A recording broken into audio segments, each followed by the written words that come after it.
तो चलिए सर, अपना आरटीपी सीरीज का कहानी को थोड़ा आगे बढ़ाते हैं। हम लोग काफी सारे टॉपिक्स देख लिए। हम लोग इंस्टीट्यूट के वेबसाइट में जो 4 आरटीपी के उसको सॉल्व कर रहे हैं। तो अगला जो चैप्टर निकल के आ रहा है वो है valuation of inventories. Valuation of inventories, ठीक है। याद है कि चैप्टर ये भूल गए? याद है। इसके अंदर सबसे इंपॉर्टेंट जो क्वेश्चन है, याद करो, मैं पढ़ाते हुए आपको बोला था कि इसके अंदर जो स्टॉक रिकॉन्सिलिएशन का कहानी है वो सबसे ज्यादा इंपॉर्टेंट है। तो ये लोग जितना आरटीपी में क्वेश्चन पूछा है ना, अगर आप ध्यान से देखेंगे सारा ना रिकॉन्सिलिएशन का ही पूछा है। वैसे है बहुत सारा टॉपिक, पर रिकॉन्सिलिएशन ही पूछा है। मैं याद दिला रहा हूं, इसके अंदर आप लोग का जो टॉपिक होता था इन्वेंट्री, स्टॉक रिकॉन्सिलिएशन में 2 आता था। एक बुक वैल्यू ऑफ स्टॉक होता था और एक फिजिकल स्टॉक का कॉन्सेप्ट था। मैंने ऐसा समझाया था, अगर फिजिकल स्टॉक है तो हम लोग उसका ओनरशिप पे ध्यान नहीं देंगे, फिजिकलिटी पे ध्यान देना है कि बैलेंस शीट डेट के दिन वो फिजिकली अपने पास है कि नहीं है। और अगर आप बुक वैल्यू ऑफ स्टॉक का बात करते हैं तो उस वक्त आप क्या देखते हैं? ओनरशिप। अगर हम ओनर हैं तो वो क्लोजिंग स्टॉक में आएगा, और ओनर नहीं है बैलेंस शीट डेट में तो क्लोजिंग स्टॉक में नहीं आएगा। याद आ रहा है? और जब अपने रिकॉन्सिलिएशन करते थे तो ऐसे आपको समझाया था, एक बैलेंस शीट डेट होता है, एक स्टॉक टेकिंग डेट है। मान ले stock taking date balance sheet date के बाद आया। याद आ रहा है? तो ऐसे केस में जो भी गुड्स रिसीव्ड होता था उसको क्या करते थे? ऐड की लेस। जो भी गुड्स रिसीव्ड हुआ मतलब परचेस किए थे, याद आ रहा है, तो वो क्या करते थे? लेस कर देते।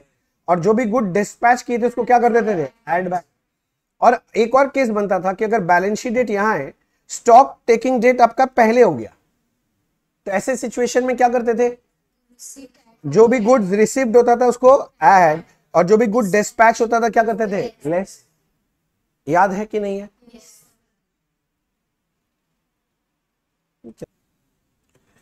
तो चलिए फिर एक काम करते हैं, इन्वेंट्रीज चैप्टर से आरटीपी में जितना भी क्वेश्चंस आए हैं ना, वो एक एक करके देखते हैं, उसको सॉल्व करने का कोशिश करते हैं। देखो, जो हमने पहला क्वेश्चन लिया है वो है आरटीपी में 22 का क्वेश्चन। बहुत ही सिंपल सा क्वेश्चन है, जैसा हम लोग क्लास में कर रखे हैं उससे तो बहुत ही ज्यादा सिंपल है। देखो क्या बोल रहा है क्वेश्चन नंबर 6। मैं पहले लास्ट लाइन पढ़ रहा हूं। You are required to ascertain the value of inventories on 31 March 21। तो इन्वेंट्रीज का वैल्यू बताना 31 मार्च को, मतलब 31 मार्च मेरा कौन सा डेट हो गया? बैलेंस शीट डेट हो गया। या आगे बोल रहा है अ trader prepared his accounts on 31 March each year. भैया ट्रेडर कब अकाउंट्स बनाता है? 31 मार्च, मतलब बोलना चाह रहे इनका बुक क्लोजिंग डेट है यही। अच्छा, due to some unavoidable reason no stock taking could be possible till 15 April 21। यानी बोलना चाह रहा है इनका बैलेंस शीट डेट तो 31 मार्च है, किंतु स्टॉक टेकिंग ये लोग कब लिया है? 15 अप्रैल 21। तो जो स्टॉक टेकिंग है वो बैलेंस शीट डेट के बाद है कि पहले है? बाद है। अगर ये बैलेंस शीट डेट के बाद है तो इसका मतलब जितना भी गुड्स रिसीव्ड होगा इस बीच में, ये जो टाइम है इस बीच में जितना भी गुड्स रिसीव होगा, ऐड की लेस, वेरी गुड, लेस करेंगे। और जितना भी गुड्स डिस्पैच होगा उसको क्या कर देंगे? ऐड। मतलब गोडाउन में आया है तो लेस कर दो, और गोडाउन से गया है तो ऐड बैक कर दो। यही है, याद है आपको? अच्छा, फिर बोलता है, आगे बोलता है कहानी में, on which day total cost of goods in his godown came to 150। तो गोडाउन में स्टॉक कितने का पड़ा हुआ है? 150। कौन सी तारीख को? 15 अप्रैल को बोल रहा है पड़ा हुआ है गोडाउन में। The following facts were established between 31 March and 15 अप्रैल। मतलब इस बीच में क्या क्या हुआ इसका स्टोरी सुना रहा है। मैंने आपको ये ट्रिक बता रखा है कि हमेशा सिर्फ आप एक ही बात पे ध्यान दो, गुड्स रिसीव्ड है कि डिस्पैच है। रिसीव है तो लेस कर देंगे, डिस्पैच है तो ऐड कर देंगे। और क्योंकि लास्ट में बोला ये लोग इन्वेंट्री का वैल्यू, मतलब कुछ नहीं बोल रहा, मतलब बुक वैल्यू बोल रहा है, तो बस दिमाग में रखना है ओनरशिप ऑफ द गुड्स। किस पे ध्यान देना है? ओनरशिप। अगर हम गुड्स के ओनर हैं तो मेरे क्लोजिंग स्टॉक में आएगा, और गुड्स के ओनर नहीं है तो क्लोजिंग स्टॉक में नहीं आएगा। चलो देखते हैं एक एक करके। पहले बोलता है सेल्स 1,23,000 है, इंक्लूडिंग कैश सेल्स 30,000। बात समझ में आया? क्या बोल रही है भैया? सेल हुआ है, सेल मतलब गुड्स डिस्पैच। तो भैया गुड डिस्पैच है तो ऐड होगा कि लेस होगा? पहले ये बता दो भैया। गुड डिस्पैच होती है तो ऐड होगा, किंतु यहां पर ये बोल रहा है इंक्लूडिंग कैश सेल 30,000। भैया उससे क्या मतलब है? सेल चाहे कैश में हुआ हो चाहे क्रेडिट में, उससे तो कोई लेना देना नहीं है। पर आपको एक लाइन याद होगा, मैं बोला था जब भी आप सेल लोगे तो नेट सेल का फिगर लेना, याद है? परचेज लोगे तो नेट परचेज लेना, नेट समझ रहा है? Sale minus sales return net sale होगा, purchase minus purchase return net purchase होगा। और हाँ, हम लोग जब स्टॉक वैल्यूएशन में जा रहे हैं तो हम लोग जो एडजस्ट करेंगे तो गुड्स का सेल वैल्यू एडजस्ट होता है कि कॉस्ट प्राइस? Cost price. तो ये तो सेल वैल्यू दिया हुआ है, मुझे एडजस्ट क्या करना पड़ेगा? Cost price. अच्छा, एक और पॉइंट दिखा रहा हूं, यहां पर आपको दिखाई दे रहा है, देखो मैं अंडरलाइन कर रहा हूं, सेल्स रिटर्न, यानी सही मायने में मेरा जो सेल है वो 123 का नहीं है, 123 माइनस 3 यानी कितने का है? 120 का है। मेरा बात समझ में आ रहा है? बस इसको मैं कॉस्ट में कन्वर्ट कर दूंगा और जाके क्या कर दूंगा? ऐड कर दूंगा। ठीक है, प्रेजेंटेशन कर लेंगे, पहले इतना दूर बात समझ में आ गया। अच्छा, फिर बोलता है परचेज हुआ है 15,102, इंक्लूडिंग कैश परचेज इतना है। तो इंक्लूडिंग कैश परचेज कोई काम क्या है क्या? परचेज परचेज है, कैश में हो क्रेडिट में उससे कोई लेना देना नहीं है। अगर परचेज हुआ मतलब गुड रिसीव हुआ है, और रिसीव हुआ है तो ऐड करोगे कि लेस करोगे? तो इस आइटम को लेस करके दिखाएंगे। बोलो क्लैरिटी है यहां तक? अच्छा, आगे पढ़ते हैं, आगे और क्या बोल रहा है? अब बड़े ध्यान से पढ़ना, बहुत बढ़िया क्वेश्चन है। बोल रहे ऑन 15th मार्च, 15th मार्च बोल रहे भाई साहब, मेरा बैलेंस शीट डेट 31 मार्च है, ये लोग 15 मार्च यहां कहीं का बात कर रहा है। विजुअलाइज कर पा रहे हो क्या बोल रहा हूं? अच्छा, goods of the sale value 30,000, ऐसा गुड्स का बात कर रहा है जिसका सेल वैल्यू कितना है? 30,000 है। वेर सेंट ऑन सेल और रिटर्न बेसिस टू कस्टमर। अच्छा, goods were sent on sale और रिटर्न बेसिस, मतलब ये गुड्स मेरे गोडाउन से बाहर चला गया था, कितने का गुड्स? 30,000। बोलता है the period of approval being 4 weeks, हम लोग कस्टमर को 4 वीक का टाइम देते हैं, मतलब 1 महीने का टाइम देता है। ठीक है, he return 40% of the goods on 10th April, 40% माल वापस कर दिया, किंतु कब वापस किया? 31st को नहीं किया था, बैलेंस शीट डेट के नहीं किया था, 10 तारीख को किया था। अरे बोलो ना हाँ, 10 तारीख को माल वापस कर दिया था। अगर ये 10 तारीख को माल वापस कर दिया था, बोला था ना वापस, ही रिटर्न 40, मतलब ये गुड्स मेरे पास आ गया होगा। कब आ गया होगा? 10 तारीख को। ठीक है, अप्रूविंग द रेस्ट, बोलते बाकी गुड्स क्या हो गया? अप्रूव कर दिया, मतलब वो सेल हो गया। किंतु कब हुआ सेल? 31 मार्च को, 10th अप्रैल को हो रहा है। बात समझ रहा है?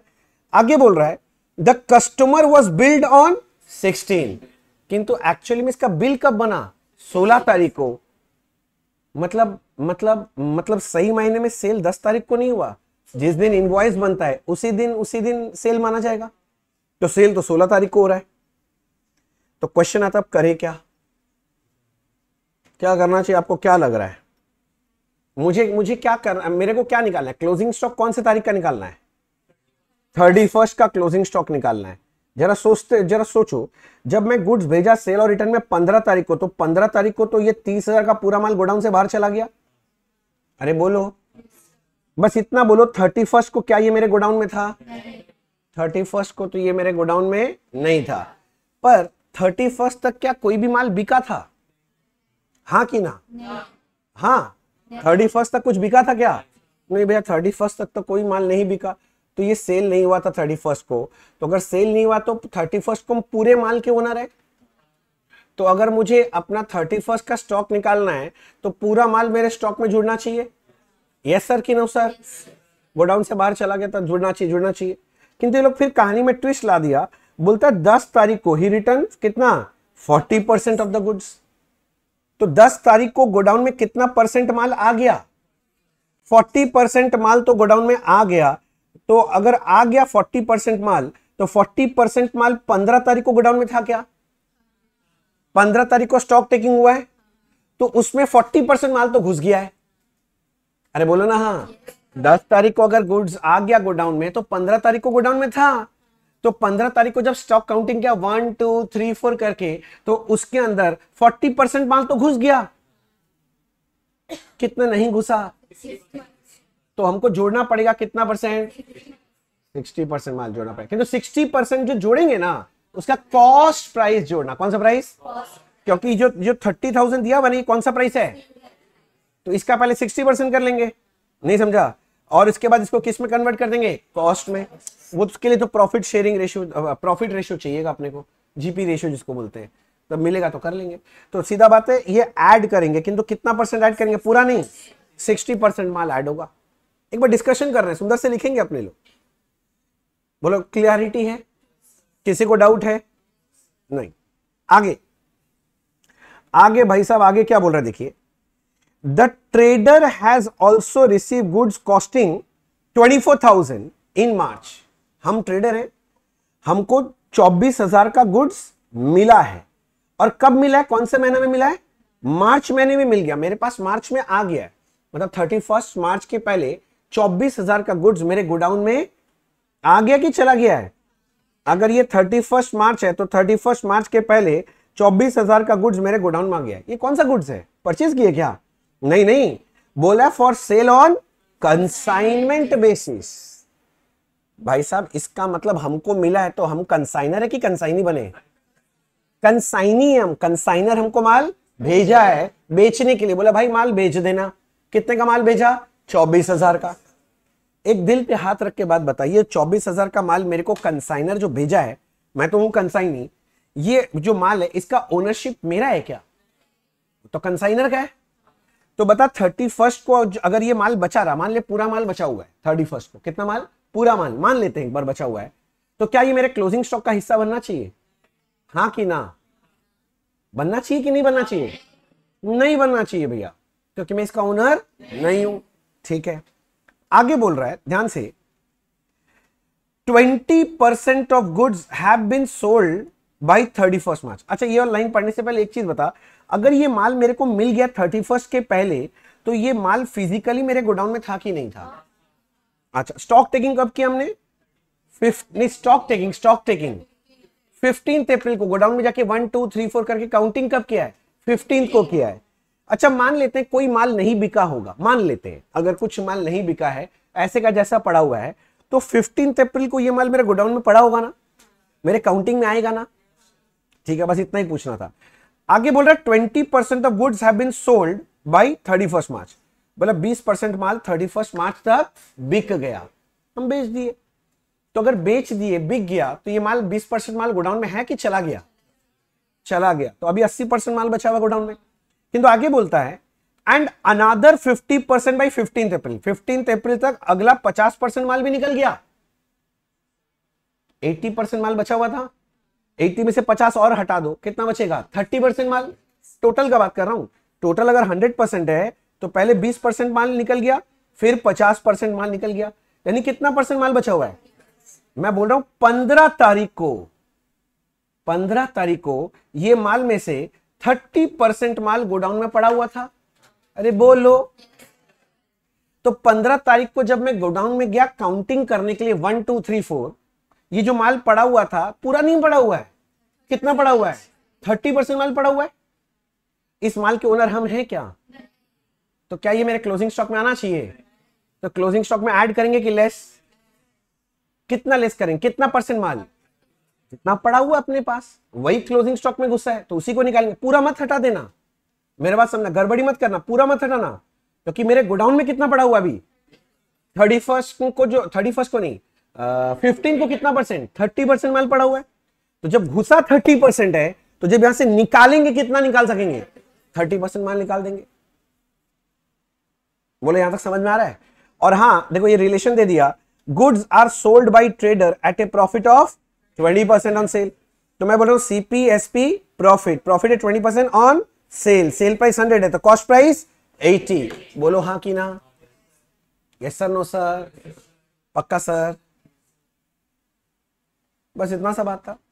एक तो स्टेटमेंट बना लेते जल्दी से, तो चलो जल्दी से बनाओ। स्टेटमेंट ऑफ रिकंसिलिएशन बनाना है, ठीक है, या फिर हेडिंग लिख सकते हो कैलकुलेशन ऑफ, लिखो मेरे साथ साथ लिखो, calculation of closing stock as on 31 March. क्या था 31 मार्च? ईयर नहीं दिया ना? नहीं, 30 दिया हुआ है। अच्छा 21, हाँ 2021 लिख लो बच्चे, साथ साथ लिख लो। क्योंकि प्रेजेंटेशन का प्रैक्टिस करना बहुत जरूरी है। राइटिंग प्रैक्टिस का कोई अल्टरनेटिव नहीं है। ये मेहनत में करा ही रहा हूं जिससे कि आप लोग का मेहनत हो जाए साथ साथ। अच्छा, मैं लिखना चालू किया, मैं लिखा physical stock as on 15 April 21। ओ भाई साहब, 15 अप्रैल को यहां कितना स्टॉक पड़ा हुआ था गोडाउन में? 1.5 लाख, 1,50,000। तो पहले मैं यहां पर लिखने आ गया 1,50,000। अब एक एक करके आइटम देखते जाएंगे, जो ऐड होगा वो ऐड कर देंगे, जो लेस होगा उसको लेस कर देंगे। रेडी है? किसी के लिए इंतजार करना है मुझे? कोई छोटा सा प्यारा सा बच्चा जिसके लिए इंतजार करना है?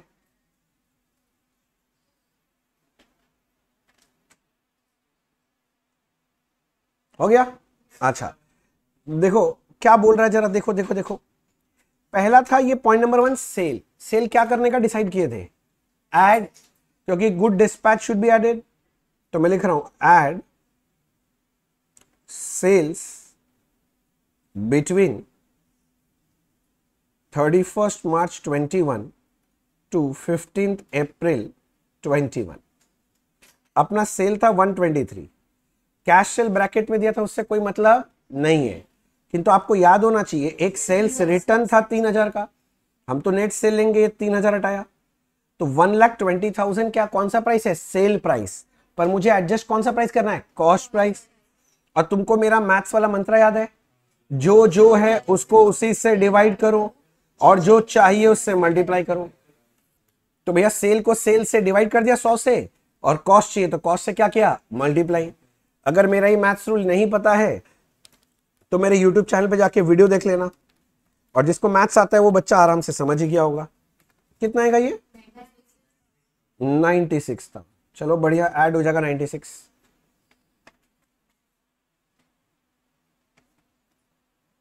साथ साथ लिख रहे हो? अच्छा, अगला क्या पॉइंट है देखो, परचेज हुआ है। परचेज को क्या डिसाइड किया था, क्या करेंगे? लेस करेंगे। 15,102, इसमें कोई परचेज रिटर्न नहीं था ना? नहीं, तो बच गए, होता तो नेट करके लिखता मैं। अच्छा, परचेज क्या बोला? ऐड की लेस, तो लेस परचेज बिटवीन वही 31st मार्च टू 15th अप्रैल। कितना था? 15,102 था ना? 15,102 लेस होगा सर, लेस लेस करना पड़ेगा, लेस सर, लेस करो, less less less less less less कर दिया, लेस। अच्छा, नेक्स्ट पॉइंट देखो कौन सा है। 1 हो गया, 2 हो गया, 3 तो हो गया, 4 था। 4 कौन सा कहानी था, याद है? भैया ये तो था गुड सेंट ऑन अप्रूवल, जिसमें से 40% तो रिटर्न आ गया था, वो मेरे स्टॉक में घुस गया था। 60% 31st को ना ही आया था मेरे गोडाउन में और ना ही अप्रूव हुआ था, तो वो मेरे क्लोजिंग स्टॉक का पार्ट बनेगा। तो मैं ऐसे लिख देता हूं, ऐड। अरे ठीक ही है ना यार, इतना सोच रहे हैं, मैंने तो बताया था गुड डिस्पैच क्या करना चाहिए? Add back. डिस्पैच हुआ था तो ऐड होगा ही। अच्छा, ऐड बैक करना है गुड्स सेंट ऑन सेल और रिटर्न बेसिस। बताओ तो कितने का था ये गुड्स एक्चुअली में? बोले भैया यहां पर ही गुड्स था तो 30 का था। अच्छा, जो रिटर्न आया उसको छोड़ दीजिए, जो रिटर्न नहीं है उसको जोड़ना है, 60% जोड़ेंगे। किंतु आप ध्यान दिए थे 30,000 कौन सा वैल्यू था ये? पर सेल वैल्यू तो एडजस्ट नहीं करेंगे, कौन सा वैल्यू? कॉस्ट प्राइस, क्योंकि वैल्यूएशन रूल पता है आपको, कॉस्ट और NRV which ever is lower होता है। अब यहां एनआरवी तो दिया नहीं है तो कॉस्ट ही लेना पड़ेगा। तो भैया सेल प्राइस से कॉस्ट में कन्वर्ट करना है, सेल प्राइस को सेल प्राइस से डिवाइड करो, कॉस्ट चाहिए कॉस्ट से मल्टीप्लाई करो। क्या मैं समझा पाया?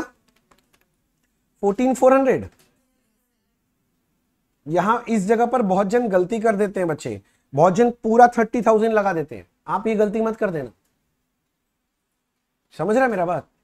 अच्छा, 14,400 आ गया, आगे बढ़े आगे बढ़े। ओके सर, 14,400 के बाद अब लास्ट पॉइंट है, पॉइंट नंबर 5। ये कौन सा था पॉइंट नंबर 5? अच्छा, ये तो मेरा गुड्स नहीं, हम तो कंसाइनी थे। कितना परसेंट माल? 30%। सुना सुना, ये 24,000 जो है ना, इसका 30% लेना है और मजा का बात है 24 सेल प्राइस नहीं है, कॉस्ट प्राइस है, तो डायरेक्ट 30 लेंगे तो हो जाएगा। ऐड बोला कि लेस बोला तुम लोग? लेस, क्योंकि अपना माल नहीं है।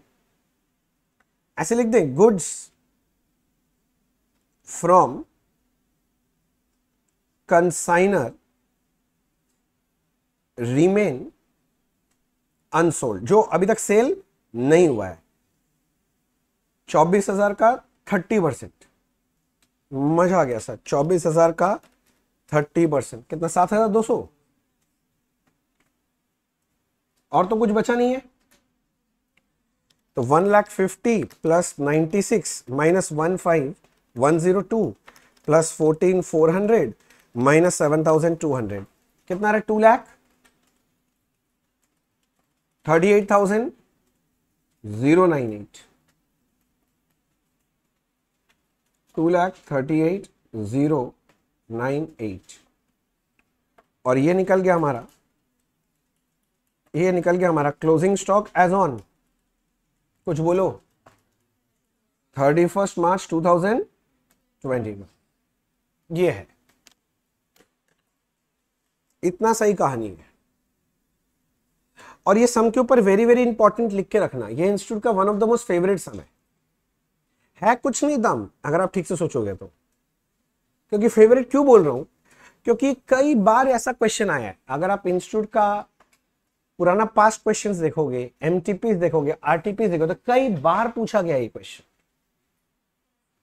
आया था क्या? एक बच्चा बोल रहा है कि ये टेस्ट में भी तुम लोग जो दिया था इसमें वही आया था, मॉक टेस्ट में आया था, आया हो। मैं बोला तो बहुत फेवरेट है उनका। हो गया, यहां तक क्लैरिटी है? मुझे कोई पॉइंट यहां तक समझाना है? नहीं समझाना है? श्योर। अच्छा, अभी हमने किया मई 22 का सम। मई के बाद कौन सा आएगा? नवंबर 22। और मजा का बात देखो, नवंबर 22 का सम देखो सर। अब देख लो, यहां नीचे भी है, मैं पढ़ा कर दूंगा। देखो मेरे को सॉल्व करना है क्या? सब देखने में तो सेम स्ट्रक्चर लग रहा है। अरे सेम ही है, मैं तो बोल रहा हूं ये इंस्टीट्यूट का फेवरेट है। जब भी इंस्टीट्यूट को बोला जाता है ना कि भैया इन्वेंट्रीज का सम दो, पता नहीं कहां से घूम फिर के यही आ जाता है। देख भैया, अ ट्रेडर कहां गया? A trader prepared his accounts on 31 March each year due to some unavoidable reason no stock taking could be possible till 15 April. वहां पर 21 था, यहां क्या हो गया? 22। On which date the total cost of goods in godown कितना कर दिया? पहला समय 150, तो यहां क्या कर दिया? 250। The following facts were established between this. एक तो सेल दे दिया और ब्रैकेट में देख वही कैश सेल दिया है। अब तुमको पता ये ऐड बैक होगा। अरे बोलना हाँ, अभी तो बात किया। हाँ हाँ हाँ, नहीं सेल सेल सेल का बात कर रहा हूं मैं। बोल रहा हूं जो स्टॉक रिकॉन्सिलिएशन करने जाएंगे, ये तो गुड डिस्पैच है रिकॉन्सिलिएशन में, तब तो ऐड करेंगे ना। हाँ, किंतु नेट सेल करेंगे, वो ठीक बोल रहा है। नेट सेल का कॉस्ट प्राइस भी लेंगे, वो सब ठीक है, पर ऐड की लेस में वो पूछना चाहता है। ऐड होगा जो गुड्स परचेज हुआ है, कैश क्रेडिट से मतलब नहीं है, और गुड्स रिसीव लेस होता है। सेल्स रिटर्न आप सेल्स के साथ एडजस्ट कर दोगे। देख वही कहानी, on 15 March goods of the sale value 50,000 were sent on sale और return basis to customer, the period of approval being 4 weeks. He return 40% of the goods on 10th April. आ गया अपने गोडाउन में, घुस गया, स्टॉक में घुस गया। Approving the rest the customer was build on 16। तो 40% तो मेरा स्टॉक में घुस ही गया है, बस 60% को जोड़ना पड़ेगा स्टॉक में। और फिर क्या बोल रहा है? A trader has also receive goods costing 40 in march on sale और कौन सा बेसिस? Consignment basis. 20% सेल हो गया 31 मार्च तक, और 50% और हो गया कब तक? अप्रैल तक। तो वही वही हो गया 70%, 30% माल बचा है, तो इसको हटा देना तुमको। बस वही सम है पूरा, देखो एकदम सेम सम है। क्या मैं वापस से लिख के सॉल्व करके दिखाऊं? जरूरत है? हो जाएगा अब, ठीक, बहुत बढ़िया। आओ, अब नवंबर 22 के बाद आ गया मई, या फिर जो एग्जाम होता है जून 23 में, ये वाला पेपर है जून 23 में हुआ था ये। और ये एक छोटा सा प्यारा सा क्वेश्चन पूछा है, देख के अच्छा लग रहा है? बोले भैया साइज देख के मजा आ गया भैया, बाकी तो छोड़िए। अच्छा अब कोई नहीं, साइज पे मत जाना। मैं हमेशा बोलता हूं इंस्टीट्यूट अगर बड़ा सम देता है ना तो खुश होना वो इजी देगा, और छोटा सम देता है ना तो एक बार थोड़ा सतर्क हो जाना, सावधान इंडिया हो जाना। समझ रहे हैं ना? देखो, ascertain the value of stock on 31 March 22। भैया फिर से आपको समझ में आ रहा है, 31 मार्च मेरा बैलेंस शीट डेट है, बुक क्लोजिंग डेट है, और वैल्यू ऑफ स्टॉक बोला, कुछ नहीं बोला, मतलब कौन सा value, book value of stock निकालना है। अच्छा आगे क्या बोला देखो, Raj limited prepared his accounts, financial year ended on 31 March 22, ठीक है। Due to unavoidable circumstances actual stock has been taken on 10th April. भाई साहब इसको स्टॉक टेकिंग करना चाहिए था 31 मार्च, किंतु इन्होंने स्टॉक टेकिंग कब किया है, 10th अप्रैल, तो stock taking is after balance sheet date. तो goods receive will be added की लेस, लेस, और गुड डिस्पैच क्या होगा, ऐड करेंगे। अरे बोलो आगे, when it was ascertained 5 lakh, अच्छा 10 तारीख को गोडाउन में जाके जब 1 2 3 4 करके काउंटिंग किया तो कितने का स्टॉक मिला, 5 लाख। आगे बोलता है it has been found that, क्या पता चला, बोलता है sales were entered in sales book on the day of dispatch. बोले जिस दिन हम माल बेच देते हैं ना उस दिन सेल्स बुक में एंट्री कर देते हैं, तो नहीं तो क्या परचेज बुक में करेगा एंट्री, गजब बात करता है। And return inward, return inward मतलब sales return, in return inward book on the day of the goods receive back. बोले जिस दिन वापस मिलता है गुड्स उस दिन हम सेल्स रिटर्न डे बुक में एंट्री मार देते हैं, तो क्या हम परचेज रिटर्न डे बुक में मारे, समझ रहा है। मतलब ये लाइन अगर नहीं भी बोलता तो तुमको क्या फर्क पड़ता, कुछ नहीं, अगला लाइन से भी फर्क नहीं पड़ेगा, पढ़ो। बोल the purchase are entered in purchase book on the day of invoices are receive. बोले परचेज बुक में कब एंट्री करते हैं, बोले जिस दिन बिल मिल जाता है उस दिन एंट्री करना चाहिए। भाई साहब जब मैं आप लोगों को चैप्टर पढ़ाया तो मैं आपको लॉजिक समझाया था, याद करो, जिस दिन इनवॉइस मिल जाता है उसी दिन हम मालिक बन जाते हैं, उसी दिन बुक्स में एंट्री हो जाता है। फिजिकली हो सकता है कुछ बाद में आ जाए। अरे बोलो, तो अगर मैं बोलता हूं, अगर आप मेरे से पढ़े हुए हो, अगर मैं ये लाइन नहीं भी बोलता क्वेश्चन में तो क्या फर्क पड़ता आपको, ये तो जनरल बात बोल रहा है, जैसे अकाउंटिंग होना चाहिए वैसे ही बात बोल रहा है। अच्छा बोलता है sales between 1st April to 9th April amounting to 80,000 as per sales day book. क्या ज्ञान है भाई, सेल बिटवीन दैट पीरियड दिया है, सेल मतलब गुड्स रिसीव के डिस्पैच, बस इतना बोल दो, डिस्पैच ऐड होता कि लेस, तो भैया हम इसको ऐड करके दिखाएंगे, बात समझो। किंतु 80 नहीं, 80 तो सेल प्राइस है, 80 का कॉस्ट प्राइस, समझ रहे हो। हाँ अब रोने मत लग जाना भैया, सेल्स रिटर्न हुआ तो, अरे माइनस कर देना, वो तो पता ही है। अब आगे बोलता है फ्री सैंपल, ध्यान से देखना, free sample for business promotion issued on 1st April to 9 amounting to 16,000 at cost. Sample बांटे हैं, समझ रहे हैं ना। तो बोल गोडाउन माल आया कि गया, गया मतलब गुड्स रिसीव हुआ कि डिस्पैच हो गया, तो ऐड होगा कि लेस। देख कितना आसान तरीका है सोचने का, क्यों लंबा लंबा सोचना, रिसीव डिस्पैच ही बेस्ट तरीका सोचने का। नेक्स्ट देख, मैं पढ़ के बोल रहा हूं लेस होगा, पर फिर भी पढ़ लेते हैं। Purchase during 1st April to 9th April amounting to कितना बोल रहा है, मतलब 40 का परचेज हुआ, but goods amounting 8,000 not receive till the date of stock taking. तो अगर गुड्स मिला ही नहीं तो गोडाउन में आया था क्या वो, तो गोडाउन में कितने का माल आ गया है, 32,000। अरे बोलना हाँ, अगर 32 का माल आया है तो ये समझ, 32 का माल कब आया, इस बीच में आया, 40 का माल नहीं है। परचेज डे बुक में हम भले एंट्री मार लिए हो, पर माल आया गोडाउन में कितना है, 32। तो 10 तारीख को गोडाउन में 32 का माल था, तो जब काउंटिंग की होंगे तो कितने का माल घुस गया, 32 घुस गया कि 40 घुस गया, 32। गुड्स परचेज मतलब तो गुड्स रिसीव हुआ है, तो लेस करेंगे, तो लेस कितना करेंगे, 40 की 32, 32 लेस करेंगे। बोल ऐसे डरा रहा है जैसे कि कुछ नया बोल रहा है, भाई तुम बोल रहे हैं हम लोग जिस लेवल का कि उससे तो बहुत अच्छा ही है। याद करो मेरा बुक का सम नंबर 7, किसी को याद है वो सेल और रिटर्न वाला, सेल के अंदर घुसा हुआ कहानी, याद आ रहा है कि नहीं आ रहा है। आधा माल आ गया था, आधा माल सेल नहीं हुआ था, फिर भी कोई एडजस्टमेंट नहीं हुआ था, इतना घटिया घटिया काम करके आए उसके सामने, तो ये बहुत बच्चा वाला चीज है। अच्छा आगे, invoice for goods purchase amounting to 80,000 were entered on 28 March. तो 28 तारीख को इनवॉइस का एंट्री कर लिए थे, मतलब गुड्स परचेज हो गया था, but goods were not included in stock, किंतु फिजिकली स्टॉक में माल नहीं आया। तो भैया से हमको बताओ, हमको क्या निकालना है, बुक वैल्यू ऑफ स्टॉक की फिजिकल स्टॉक निकालना है, बुक वैल्यू ऑफ स्टॉक। अगर 28 तारीख को मेरे को इनवॉइस मिल गया था तो हम इस गुड्स के मालिक बन गए कि नहीं बन गए? फिजिकली नहीं आया है, तो फिजिकली नहीं आया मतलब ये फिजिकल स्टॉक जो दिया हुआ था, कहां दिया था? 5 लाख, इसके अंदर घुसा हुआ है क्या? नहीं भैया, 5 लाख में घुसा हुआ नहीं है, पर क्या हम इसके मालिक हैं? हाँ, तो क्या करना चाहिए? ऐड कर देना चाहिए। बोलो बात समझ में? परचेज हुआ था 28 को, क्या मिल गया था? इनवॉइस मिल गया था, इनवॉइस मिल गया तो मालिक बन गए, पर फिजिकली गोडाउन में नहीं आया। गोडाउन में नहीं आया मतलब जो फिजिकल स्टॉक दिया उसमें इंक्लूडेड नहीं है।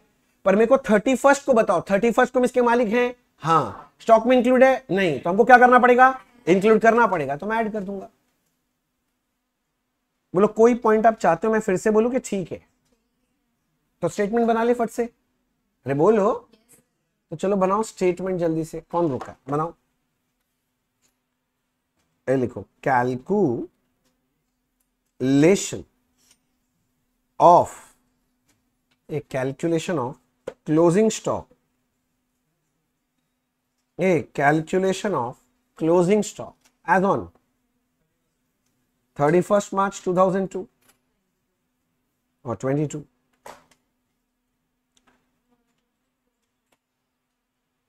आप जैसे ही आरटीपी एमटीपी से करना चालू करोगे और हमारा जो सारा मॉक टेस्ट दोगे, आपको धीरे धीरे दिखाई देगा कि मेरा मटेरियल जो बनाया हुआ है बहुत सोच समझ के बनाया हुआ है, कोना कोना कवर्ड करके रखा हुआ है, हर वैरायटी कवर किया हुआ है।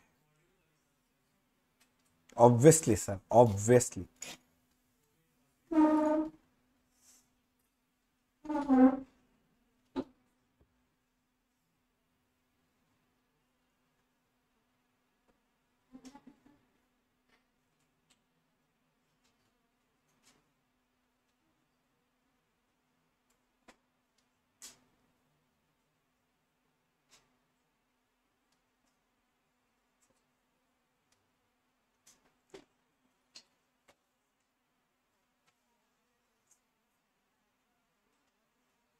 ठीक है, आगे चले।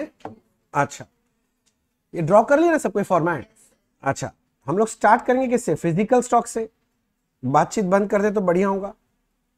लिखिए, physical stock as on, A physical stock as on कब दिया हुआ है? 10 अप्रैल 2022। कितने आदमी थे? आई मीन कितने का स्टॉक था? 5 लाख।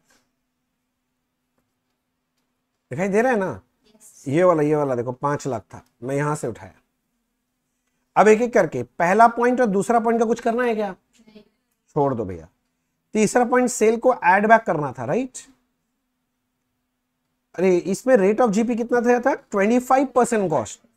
अच्छा, अब ध्यान दिए, 25% ऑन कॉस्ट मतलब अपने लोग ऐसे लिखते हैं ना, सीपीएसपी प्रॉफिट 25% ऑन कॉस्ट था, तो कॉस्ट 100 है, तो सेलिंग प्राइस कितना होगा? 125। अच्छा, अब ये सब में क्या दिक्कत है क्या आपको? ठीक है, चलो थैंक गॉड। तो मैं कर लिया add sales between 31st March to 10th अप्रैल।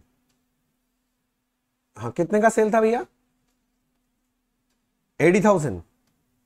किंतु 80,000 तो सेल प्राइस है, मुझे कॉस्ट में कन्वर्ट करना है। सेल प्राइस को सेल प्राइस से डिवाइड कीजिए, कॉस्ट प्राइस चाहिए, कॉस्ट से मल्टीप्लाई कीजिए।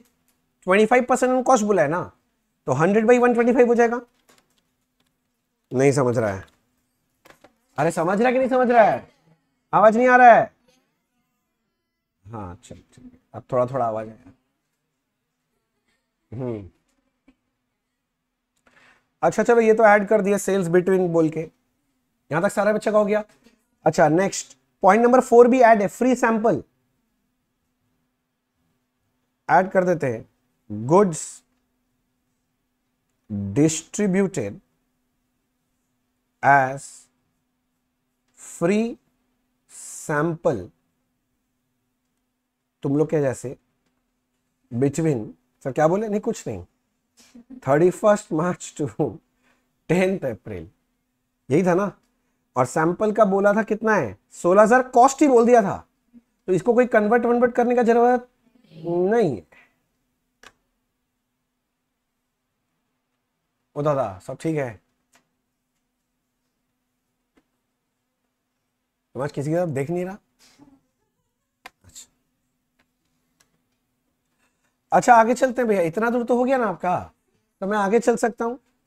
अच्छा नेक्स्ट, परचेज दिया, परचेज पॉइंट नंबर 5 में परचेज था, आप लोग बोले लेस करना है। अच्छा, goods purchased and received between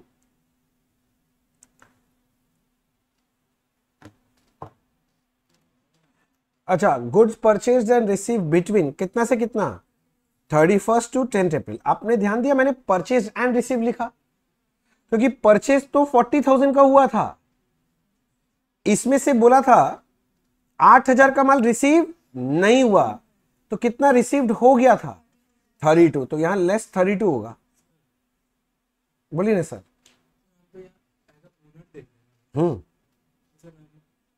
physical stock कितना है गोदाम में, ये तो नहीं तो हमको क्या करना है, ऐड करना है कि लेस करना है, पहले ये बता। लेस किस में से लेस करना है, फिजिकल स्टॉक में से कर रहे हैं ना, तो जितना माल इसके अंदर घुसा हुआ होगा उतना ही लेस कर पाएंगे कि उससे ज्यादा कर देंगे।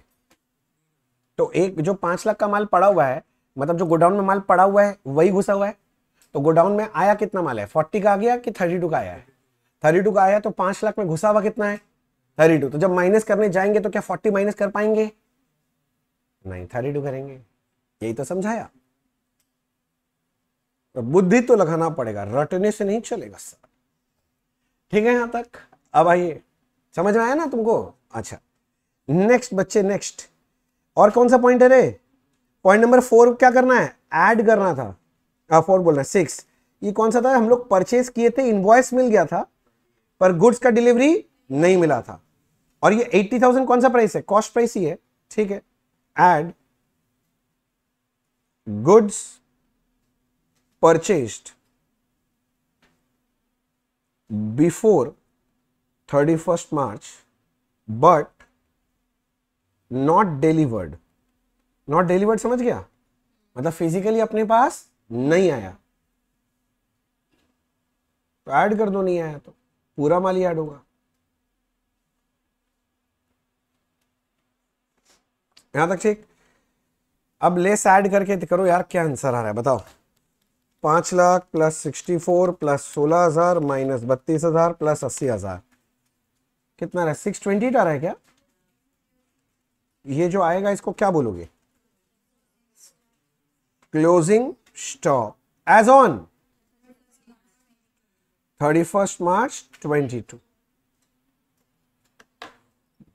बोलो जी कैसा लगा, हाँ लगा, कैसा लगा, ठीक है।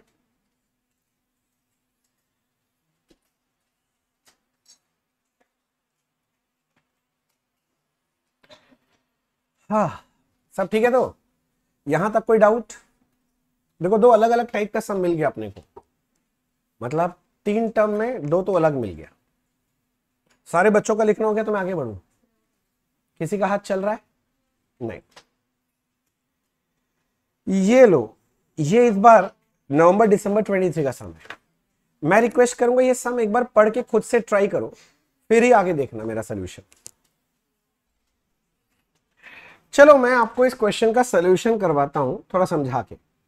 क्या बोल रहा है क्वेश्चन देखो, पहले मैं लास्ट लाइन पढ़ रहा हूं, you are required to calculate the value of stock for inclusion in final accounts for the year ended 31st March 23।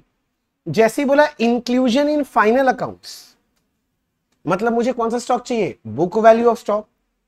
बोलता है closing stock is valued bye ABC store on generally accepted accounting principle. तो भैया gap follow करके तो हम लोग सब accounting करते हैं, ठीक है, तो इससे कोई लेना देना नहीं है, बस मेरे को क्लोजिंग स्टॉक निकालना है। बोल क्या रहा है, stock taking of ABC store for the year ended 31st March was completed by 10th April।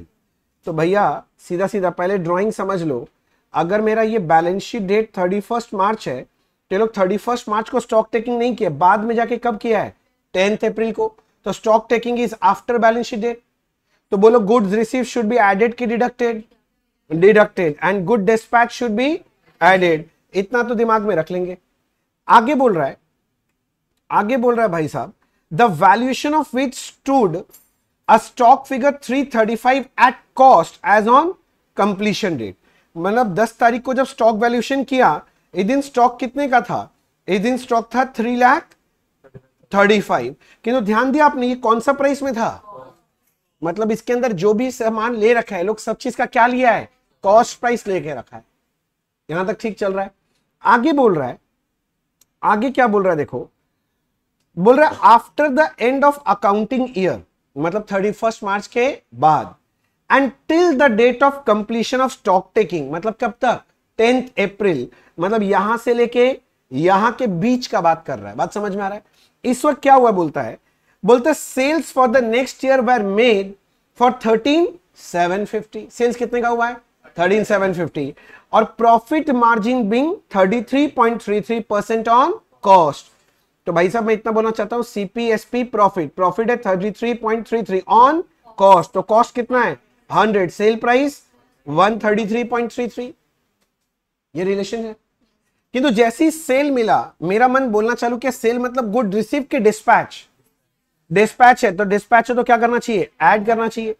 किंतु कहानी यहां खत्म नहीं हुआ। अगर आपने ठीक से रीड किया है तो यहां एक और लाइन है, during this period goods were added to stock of the markup price. Markup price मतलब होता है सेल प्राइस, प्रॉफिट जोड़ने के बाद वाला प्राइस को बोलते हैं markup price, of 600। Markup price कितने का बोल रहा है भाई साहब? सॉरी ये नहीं है, मार्केट प्राइस 600 था in respect of sales return. अच्छा ये कौन सा दिया है? सेल्स रिटर्न है। तो सेल्स रिटर्न है तो हम इसको सेल्स के साथ लेस करेंगे, यानी जब मैं ऐड करने जाऊंगा तब मैं 13,750 लूंगा, वहां से 600 लेस करूंगा, तो ये मेरा नेट सेल निकला। पर ये तो सेल वैल्यू है। अब सेल वैल्यू को कॉस्ट में कन्वर्ट करना है तो सेल वैल्यू को सेल वैल्यू से डिवाइड कर देंगे, और कॉस्ट 100 है, 100 से क्या करेंगे? मल्टीप्लाई कर देंगे। बोलो यहां जो भी आएगा, बोलो यहां तक समझ में आ गया? तो मैं कम करता हूं ना, यहां पर बना ही लेता हूं पहले, एक आपके लिए आसान रहेगा। जो लोग कर लिए ठीक है, जरा देख करना मैं कैसे लिख रहा हूं। कैलकुलेशन ऑफ, ये लोग बोला था क्लोजिंग स्टॉक निकालो एज ऑन 31 मार्च, ईयर क्या बोला था? 23। ठीक है,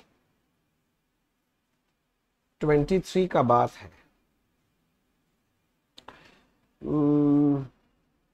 एक लाइन ड्रॉ कर लो, चलो काफी है, दो क्या करेंगे। मैं स्टार्ट करूंगा किससे? Physical stock as on, stock taking date क्या था?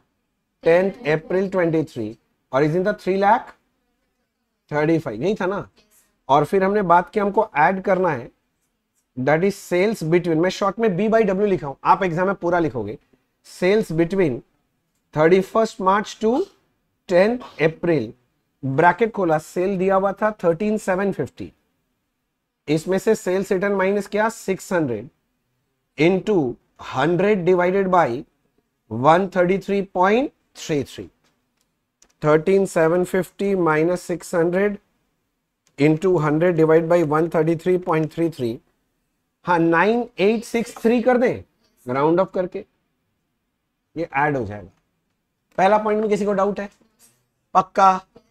अच्छा आगे क्या बोल रहा है जरा वो भी देखो। आगे बोल रहा है सब तरह की,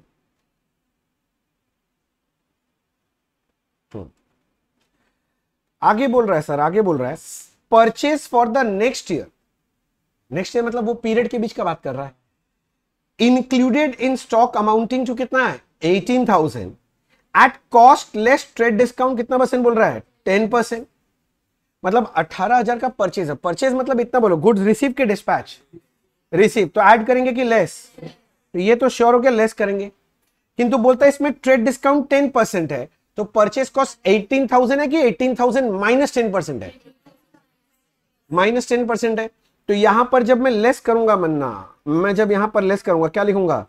परचेज बिटवीन 31 टू 10 अप्रैल, और ये होगा 18,000 माइनस ट्रेड डिस्काउंट 10%, 16,200, 16,200 आ रहा है।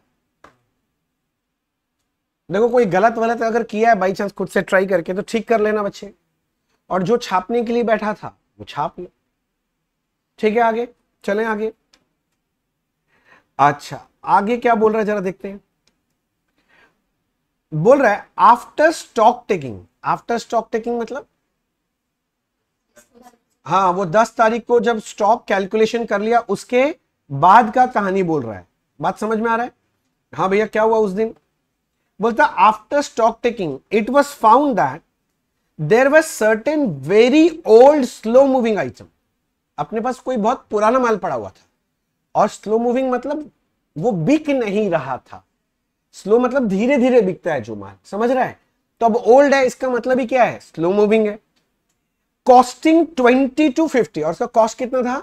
20 to 50। ठीक है, था तो था। Which should be taken at 1050 to ensure disposal to an interested customer. बोला अपने पास एक माल पड़ा हुआ है जिसका कॉस्ट प्राइस तो 2250 था, किंतु आज उसका डिस्पोजेबल वैल्यू मतलब NRV, नेट रियलाइजेबल वैल्यू, ये बोलता है 1050 था। है तो क्लोजिंग स्टॉक ही, उसमें दिक्कत नहीं है, बट दिक्कत क्या? उसका कॉस्ट दिया हुआ 2250, उसका NRV है 1050, और वैल्यूएशन प्रिंसिपल बोलता है, AS2 बोलता है कि stock should be valued at cost और NRV which ever is lower. तो 1050 है, मतलब स्टॉक में मेरे को लेना चाहिए 1050। पर गड़बड़ी क्या है, यहां पर ये लोग जो स्टॉक ले रखा है 335 का, इसके अंदर सारा सामान कौन से वैल्यू में ले लिया? Cost price. बोलो यस सर कि नो सर? अगर ये लोग कॉस्ट प्राइस लेके रखा है, मतलब ये लोग 335 के अंदर ये लोग 20 to 50 जोड़ के रखा है, किंतु तुमको 20 to 50 नहीं लेना चाहिए। कितना लेना चाहिए?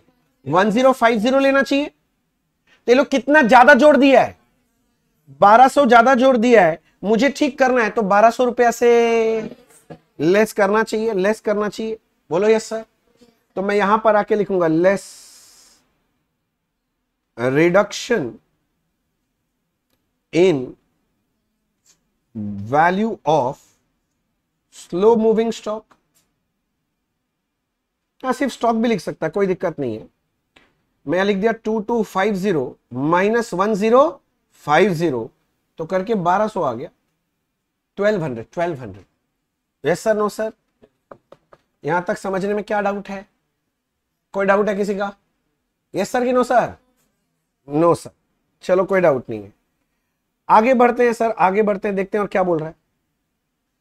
ए सारे बच्चे लोग यहां तक लिख लिए ना?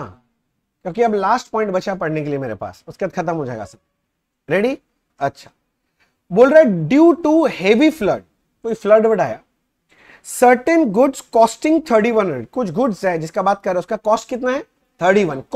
कॉस्ट ध्यान रखना। वेर रिसीव फ्रॉम सप्लायर, मेरा सप्लायर मेरे को भेजा, मेरे को मिल गया 3100 का माल, beyond the delivery date of customer.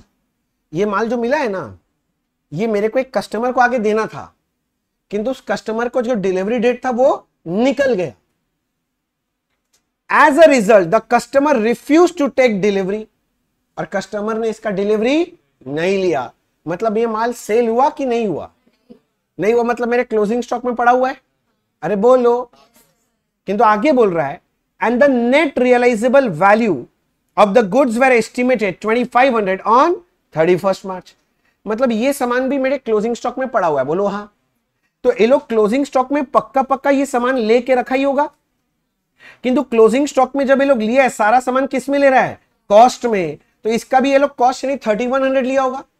पर मुझे पता चला कि कॉस्ट तो 3100 है, पर इसका NRV कितना था? 2500। Which ever is lower, lower कितना है? 2500। यानी क्लोजिंग स्टॉक में लेना था 2500, पर मैंने ले कितना लिया? 3100। तो कितना ज्यादा ले लिया? 600। तो बस सीधा सीधा बात, मेरे को 600 रुपए से कम कर देना चाहिए स्टॉक। हाँ सर कि ना सर? हाँ सर, हाँ सर, हाँ सर, ले लेना चाहिए। तो मैं कर देता हूं less reduction in value of stock. मैं ब्रैकेट खोला, 3100 में से कितना माइनस करना है? 2500। तो कितना बचेगा? 600। तो मैं यहां से 600 लेस कर दूंगा। और कुछ बचा है? इधर देख लो, मेरा सारा लाइन यूज कर लिया मैंने, कुछ नहीं बचा है। तो ये जो आ गया इसको बोलूंगा this is value of closing stock as on 31 March 23। Calculator चला है 335 प्लस 9863 माइनस 16200 माइनस 1200 माइनस 600 कितना रहा है 3,26,863 आ गया। इतना सही बात है, सोचो इससे ऊपर कोई बात नहीं।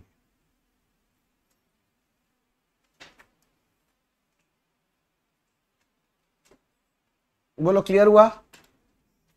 तो बस अपने इंस्टीट्यूट के वेबसाइट में जो 4 आरटीपी था उससे रिलेटेड इन्वेंट्रीज का जो 4 क्वेश्चन था हमने डिस्कस कर लिया, खत्म।